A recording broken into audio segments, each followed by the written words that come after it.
With everything that we have available for us today, we have so many different options with garden walls.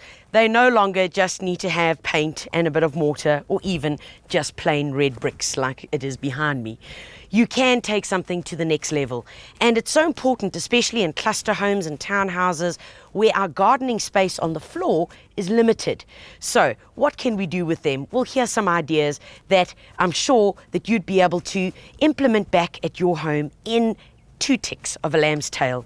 For instance, just behind me, we've got plain shelving.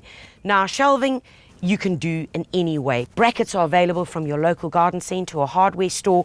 A couple of planks that are treated with a good outdoor protective treatment, and you can then basically put anything on them. Remember, the things that you need to look out for are that the plants that are underneath your shelving, remember that you're going to need to water them, because obviously with shelving they're not going to get rain from the skies.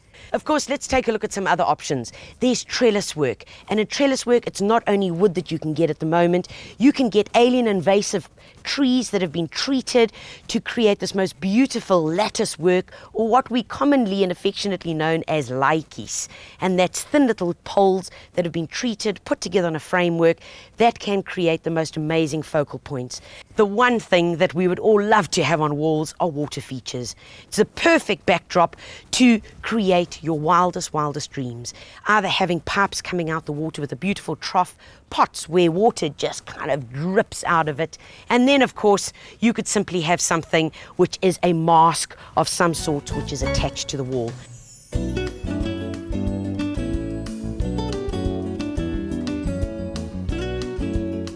Why not transform a boring boundary wall by planting up a beautiful formal line of standard roses? Easy to grow, relatively easy to maintain, and of course love the full sun.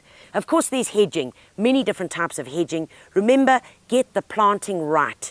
When you're planting a hedge, it's preferable to dig really big holes. Measure out your area incredibly well. Literally use a piece of builder's line so that you're getting them in a straight row.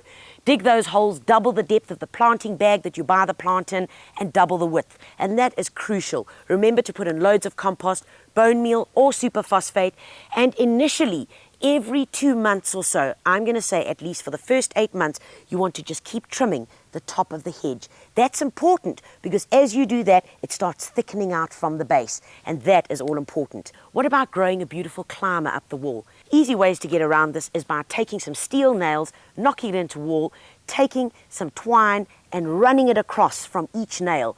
Then the plant has got something to creep up and be able to work its way up. Remember, there are those climbers that naturally have little pads that can stick to walls.